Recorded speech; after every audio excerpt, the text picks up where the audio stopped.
బంగ్లాదేశ్ మళ్లీ అల్లర్లతో అట్టుడుగుతోంది. 13 జిల్లాల్లో ఆందోళనలు మిన్నంటాయి. ఇరు వర్గాల మధ్య చెలరేగిన ఘర్షణలతో 91 మంది చనిపోయారు. వందలాది మందికి గాయాలయ్యాయి. ప్రధాని షేక్ హసీనా రాజీనామా చేయాలని నిరసనకారులు డిమాండ్ చేస్తున్నారు. బంగ్లాదేశ్లో మరోసారి హింస చెలరేగింది. రాజధాని ఢాకా సహా పలు జిల్లాల్లో నిరసన జ్వాలలు ఎగిసిపడ్డాయి. ఈ ఘర్షణలో 32 మంది చనిపోయారు. వందలాది మందికి గాయాలయ్యాయి.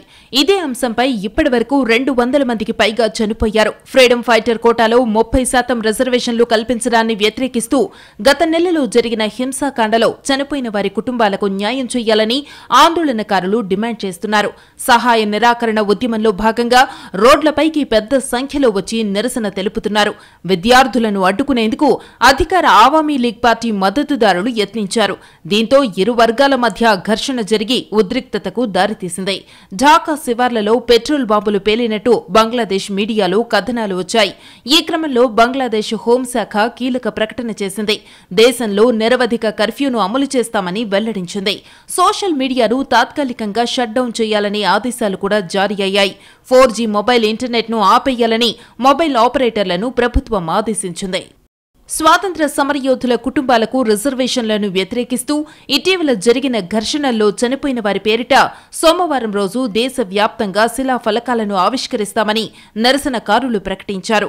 ప్రధాని రాజీనామాను కోరుతూ సోమవారం దేశవ్యాప్తంగా ధర్నాలు, రాస్తారోకోలు చెయ్యాలని పిలుపునిచ్చారు. నిరసనకారులతో చర్చలు జరిపేందుకు తాను సిద్ధమని ప్రధానమంత్రి షేక్ హసీనా ప్రకటించినప్పటికీ అందుకు విద్యార్థి సంఘాలు నో చెప్పాయి. ఈ నేపథ్యంలో ప్రధాని హసీనా కీలక ప్రకటన చేశారు. ఈ నిరసనల్లో పాల్గొంటున్న వారు విద్యార్థులు కాదని, వాళ్లంతా టెర్రరిస్టులని కామెంట్ చేశారు. వారందరినీ అణిచివేయాలని ప్రజలకు హసీనా పిలుపునిచ్చారు. ఆర్మీ, భద్రతా బలగాలతో సమావేశమై శాంతి భద్రతలపై సమీక్షించారు. బంగ్లాదేశ్లో హింసాకాండ నేపథ్యంలో భారత్ అలర్ట్ అయింది. అక్కడున్న మన స్టూడెంట్స్ భారత రాయబార కార్యాలయంతో టచ్లో ఉండాలని సూచించింది. ఏదైనా అత్యవసరమైతే కాల్ చేయాలని నెంబర్ ఇచ్చింది.